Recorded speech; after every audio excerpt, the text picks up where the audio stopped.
बोलिए, किधर मेहनत कर रहे हो? तुम्हारी दिशा क्या है? अगर ऊसर को खोद करके उसमें बीज बो और खाद फैलाओ तो व्यर्थ ही जाएगा ना।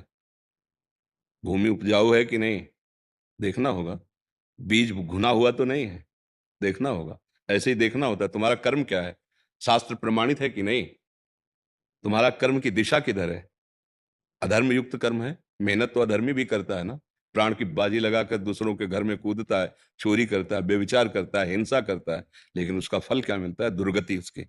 मेहनत तो एक भी करता है जो दूसरों की जान बचाता है, दूसरों की समस्याओं में खुद खड़ा होकर उसको झेलता है और दूसरों को सुख प्रदान करता है, धर्म से चलता है। दिशा क्या है आपकी मेहनत की, समझना होगा ना कि हमारी दिशा क्या है। हाँ, जैसे आप पढ़ाई लिखाई किए, बहुत मेहनत करके माता पिता ने आपको पढ़ाया, और आपके पूर्व कर्मों का परिणाम आपको दुख भोगना है, तो आपको नौकरी नहीं मिलेगी। डिग्री आपके पास रहेगी, घूमो आप। क्यों? पूर्व में आपके ऐसे कर्म हुए हैं कि वर्तमान में तुम कोई चिदानंदमय पढ़ाई तो पढ़ी नहीं कि उसको नष्ट कर दे। है तो लौकिक पढ़ाई ही ना। तो लौकिक में उस लौकिक कर्म को नष्ट करने की सामर्थ्य नहीं, अलौकिक कर्म में है। हाँ, लौकिक पढ़ाई पढ़ते हुए यदि तुम धर्म निष्ठा से चलकर माता पिता की वंदना करते हुए, नाम जप करते हुए, ये है अलौकिक बाण जो नष्ट कर देगा उस कर्म को, वो आगे विधान बना देगा। प्रायः हमारे वर्तमान के भी कर्म धर्मयुक्त नहीं होते, पूर्व के कर्म। क्योंकि अगर बुद्धि शुद्ध होती तो इस जन्म के हमारे कर्म भागवतिक होते ना, तो नहीं हो रहे। वो तो पूर्व से भी ऐसा चला आ रहा है। अब हम पढ़ाई पढ़ रहे हैं, बड़ी मेहनत करके डिग्री प्राप्त कर रहे हैं, लेकिन कहीं कोई गुंजाइश नहीं है, कहीं कोई लाभ नहीं। हम व्यापार कर रहे हैं, हर जगह हानि होती चली जा रही है। हम उन्नति के लिए हर प्रयास कर रहे हैं, लेकिन निष्फल होता चला जा रहा है। क्यों? क्योंकि हमारे पूर्व कर्म हमको भोगने हैं, हमको दर दर भटकना, ठोकरें खानी है। शरीर अस्वस्थ, माइंड अस्वस्थ, हर अव्यवस्था ये हमारे कर्म का परिणाम होता है। नहीं तो बहुत से लोग ऐसे देखे जाते हैं कि आपकी बुद्धि से भी कम है, मतलब उनमें उतनी चतुरता, इतनी पढ़ाई लिखाई, इतनी, और बहुत वैभव ऐश्वर्य, और उनको सम्मान मिल रहा है। यद्यपि योग्य वर्तमान में उनकी योग्यता नहीं है, लेकिन उनको राजकुमार जैसा सुख मिल रहा है, सारी व्यवस्थाएं मिल रही। ये पूर्व का उनका सुकृत पुण्य काम कर रहा है, वो टिकेगा नहीं। जितने समय उनका पुण्य खत्म होगा फिर वहीं आ जाएंगे वो। एक कर्म केवल है जो टिकाऊ है और दोनों को संभाल सकता है, पाप और पुण्य दोनों को शासन में ले सकता है। वो है भगवान का नाम, वो है भगवान की शरणागति, भगवान का आश्रय। अगर इधर मेहनत को मिला लो तो बात बन जाए।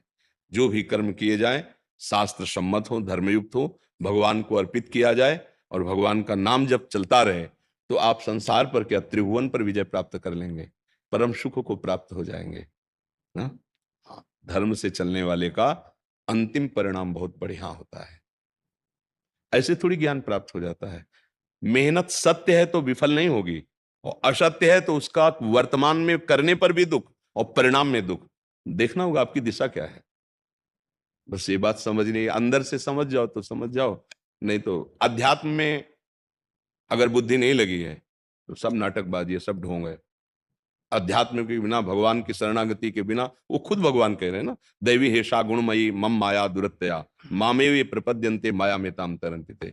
अभी कहते हैं ना तुम्हारी सारी मेहनत सफल होगी, ऐसा करो ऐसा करो, अभी आप खुश हो जाओगे। तो आपको सत्य बता रहे ना कि धर्म से चलो, भगवान नाम जप करो, माता पिता की सेवा, बुजुर्गों की सेवा, दूसरों का हित। अरे, कोई खास बात नहीं है। हाथ धर दो, फूल फल दे दो, जंतुर बांध दो, या ये नाटकबाजी कर लो, अभी आपको विश्वास हो जाएगा कि काम हो जाएगा हमारा, महात्मा ने आशीर्वाद दे दिया। और किसी का काम बन गया हो तो बताना। काम बनना जानते हो किसे कहते हैं? ये अब दुख का लेस नहीं रह गया, पायो परम विश्राम। तो कह रहे राम सबान प्रभु नाही कहो, कहीं विश्राम नहीं बच्चा। ये संसार चक्र में सब पिस रहे हैं। चलती चक्की देख के दिया कबीरा रोए, दो पाटन के बीच में साबित रहा न कोई। तो कमाल जी उनके पुत्र थे। तो चलती चक्की देख के दिया कमाल ठठाए, और रहाए सहारे कील के तो बाल न बांका जाए। समझ रहे ला? जो दाना सड़क के कील के पास पहुंच गया, घंटों चक्की घूमती रहे, उसका बाल बांका भी लेकर सकती। इस पूरी माया को चलाने वाला भगवान कील है। उमादार जो सित की नाई, सबहि नचावत राम गोसाई। नट मरकट्यु सबहि नचावत राम खगेद, वेद जस गावत। भैया मान लियो, राय सहारे कील के तो बाल न बांका जाए, सब ज्ञान प्रकाशित हो जाएगा, सब सुख आपके चरणों में आ जाएंगे। पर आपको पहले भजन करके कर्मों का विनाश करना होगा जो जमा है। तुम मानो या ना मानो, कानून जो है उसका दंड तुम्हें जबरदस्ती भोगना पड़े। कोई भोगना चाहता है क्या दंड? जेल में डंडा मार के हथकड़ी बांध के जबरदस्ती जेल में जाला, ऐसे जबरदस्ती तुमने जो कर्म किए तुम्हें भोगना पड़ेगा, पूर्व में किए हुए कर्म। जैसे 10 साल से मुकदमा चल रहा है और आप बिल्कुल आचरण ठीक कर रहे हो, और आप कसम खा के कहो कि 10 साल से मैंने कोई पाप नहीं किया, तो कहेंगे हम अभी की तो बात ही नहीं कर रहे, मुकदमा तो 10 साल पहले का चल रहा है ना।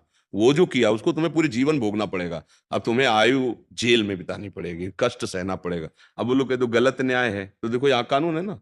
तो ऐसे ही चूंकि बहुत जन्म होते चले आ रहे हैं, तो पूर्व जन्मों का जो हिसाब है, अब नया जन्म तो हो गया है लेकिन वो हिसाब उसका जो भोगना है, वो कहते हैं, अभी तुम कोई गलती कर नहीं करे, अभी का थोड़ी चल रहा है, मुकदमा तो पहले से चल रहा है, फाइनल हुआ है इस मानवदेह में, इतने दिनों के बाद ये तुम्हें भोगना पड़ेगा, सुख या दुख। बिना चाहे आपके दुख आते हैं, कोई चाहता थोड़ी दुख।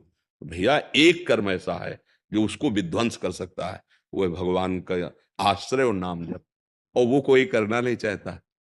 हम ये देख रहे हैं, हाँ, प्राय हमें शुगर है, हमें कैंसर, डॉक्टर के पास जाओ, हाँ, वो समझते हैं कि कलावा बांध देंगे, छू कर देंगे, आशीर्वाद दे देंगे। भूल में मत रहना, बड़े बड़े ब्रह्म ऋषियों को, महात्माओं को जो शारीरिक रोग हुए ना, भोगे हैं, भोगे हैं। क्या समझते हो? किडनी किडनी ठीक होना कोई बहुत बड़ी बात है क्या? कुछ नहीं है। पर अगर ये तो फिर वो नहीं, और वो तो फिर ये, इसकी सत्ता नहीं, इसलिए भोग लेते हैं। बड़े बड़े महा कैंसर है, अमुक अमुक कष्ट है, भोग लेते हैं।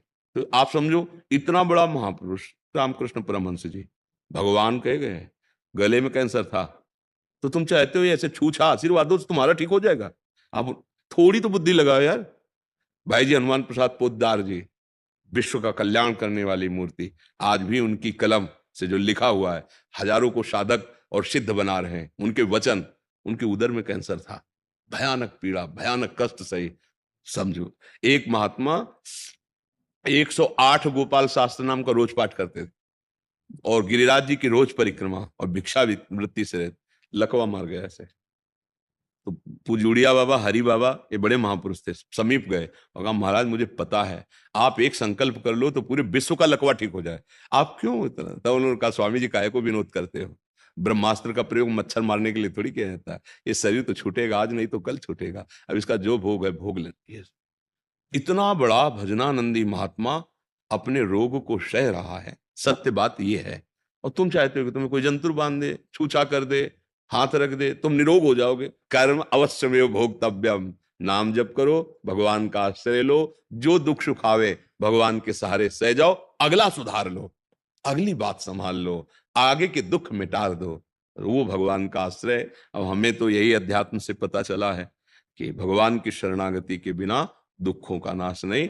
अब व्यर्थ की मेहनत करो तो बात अलग है, पढ़ाई पढ़ रहे हो आपका कर्तव्य है, परिवार के सेवन के लिए धन चाहिए आपका कर्तव्य है, आप अपने कर्तव्य का पालन करें।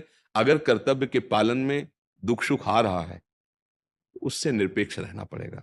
ऐसा नहीं कि आपका पूर्व कर्म बिगाड़ने के लिए तैयार है और आप अपने इस समय की पढ़ाई से आप सुख प्राप्त कर लें। एक बात है, अगर नाम जप करोगे तो समझ जाओगे। अब ये आप देख लीजिए, हमारी बात वैसे कम समझ में आएगी, क्योंकि वो बुद्धि संसारिक होती है ना, तो ये अध्यात्म समझ में नहीं आता, ऊपर से निकल जाती है। अगर इतनी समझ में आ जाए, राधा राधा राधा राधा राधा, अब चाहे मरूं चाहे जीऊं चाहे जो हो परिस्थिति, राधा राधा नहीं छोड़ूंगा, फिर आप बता देना, विध्वंस कर देगा नाम सारे अशुभों को।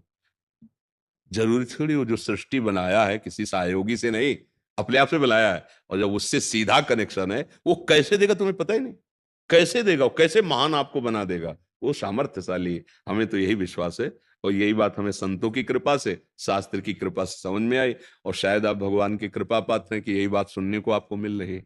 नहीं तो ये बातें भी सुनने को नहीं मिलती।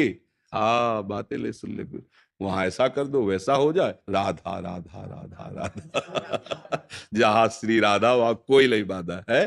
वो एक दिन एक सुबह में आते हैं ना, तो एक बोर्ड लिए खड़े थे, न चिंता हो न भय हो, राधा रानी की जय हो। जब राधा राधा तो कोई चिंता नहीं, कोई बाधा है। और देखो दुख सुख तो सबके आते हैं जीवन में ना, सहो चुपचाप राधे राधे। हाँ, बीमार हो तो डॉक्टरों से औषधि ले लो। अगर मन स्वस्थ है तो शरीर की बीमारी तुम्हें तोड़ नहीं पाएगी। और मन अगर ठीक नहीं है तो शरीर स्वस्थ भी है तो जलते रहते हैं, परेशान रहते हैं।